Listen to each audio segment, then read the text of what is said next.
বাবাকে থেকে থাকতে পারি না।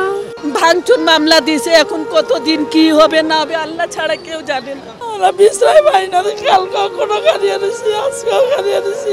আমার ছেলে কোনো অপরাধ করে নাই, আমি জানি যে রাইতে 12টা বাজে ঘুমের থেকে উঠাই নিয়ে গেছে। এই দেশে বাস করতে এখন ভয় লাগে, আতঙ্কতে থাকি আমরা এখন। তারা শুধু শুধু আমার ভাইয়াকে যায় দোকান থেকে টাইনে বের করে আইনে ওনারা তারপর এই জায়গায় চালান করে দিচ্ছে। ও একটা কোচিংয়ে পড়ায়, সেই পড়ার থেকে আসতেছিল, তখন ধরে নিয়ে গেছে। ওপেন সিক্রেট তো বলার কিছু নাই, এটা আপনিও জানেন আমিও জানি কি হচ্ছে এখন, বিজনেস হচ্ছে টোটাল।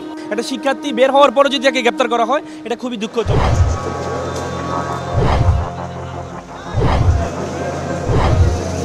আপনারা অবশ্যই জানেন যে কোটা সংস্কার আন্দোলনকে কেন্দ্র করে যে নাশকতা হয়েছিল, যে তাণ্ডবলীলা চলেছিল, অগ্নিসংযোগ হয়েছিল, অগ্নিকাণ্ড ঘটেছিল, সেই কারণগুলোকে ধরে অনেক আসামিদেরকে ধরা হয়েছে, তাদেরকে সিএমএম কোর্টে প্রতিদিনে তোলা হচ্ছে। আমরা একটু কথা বলে নেব স্বজনদের সাথে, আসলে ওই দিন কী হয়েছিল।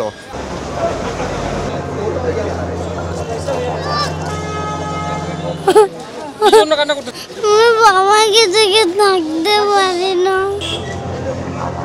আমরা রাজনীতি কিন্তু করি না ভাই, আমগো কি আছে যে আমরা রাজনীতি করবো? টুটা ভাঙ্গা ঘরে থাকি, খাটি আর খাই না, আমগো কেউ খাইতেও দেয় না, ভিক্ষা চামুক। আমার বলে ভাঙছে না, আমার বলে কয়নি ভাঙছে, এটা ভাঙে না, কাম করে, আমার বলে কাম করে। আমার ভাইয়াকে নিয়ে আসছে তারা, আমার ভাইয়া কোনো রাজনীতি করে না, কোনো কিছুই করে না।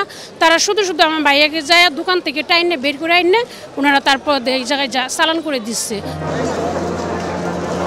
ও টিউশনি করতে গেছিল কালকে, ও একটা কোচিং সেন্টারে পড়ায়, সেখান থেকে আসার সময় আজিমপুর মোড় থেকে ধরছে। কোর্ট এখন জামিন দিবে না, রিমেডও দেয়নি, এখন কোর্ট বলছে উকিল ধরলে বোঝা যাবে।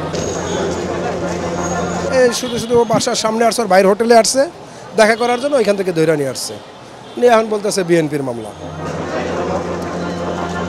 অটো চালায় রাত্রে আসছে, বাসায় আসছে, শুয়ে রয়েছে, শোয়ার থেকে টাইনা নিয়ে গেছে। ওপেন সিক্রেট তো বলার কিছু নাই, এটা আপনিও জানেন আমিও জানি কি হচ্ছে এখন, বিজনেস হচ্ছে টোটাল। যার পাওয়ার আছে, যার দৌড়ানোর ক্ষমতা আছে সে দৌড়াচ্ছে, আর যার পাওয়ার নাই সে তো ওভাবে পড়ে থাকতেছে। এই পরিবেশের মধ্যে সে বাসা থেকে বের হয় না, বের হইতে দিচ্ছে না, লেখাপড়াই করে, কিন্তু তার ওই যে কোচিংয়ে ভর্তি হবে সেই জন্য সে প্রস্তুতি নিতেছিল যে কাগজপত্র রেডি করবে, সেই জন্য সে বের হয়েছিল। বের হওয়ার পর তাকে এইভাবে গ্রেপ্তার করে।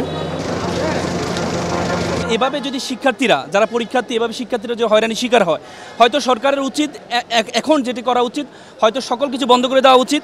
জরুরি অবস্থা যেভাবে হওয়া উচিত সেভাবে হওয়া উচিত, কোনো শিক্ষার্থী বের হতে পারবে না।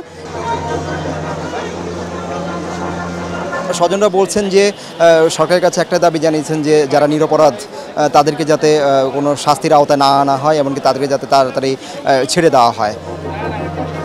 সিদ্দিকুর রহমান রোমন, প্রতিদিনের বাংলাদেশ, সিএমএম আদালত, ঢাকা।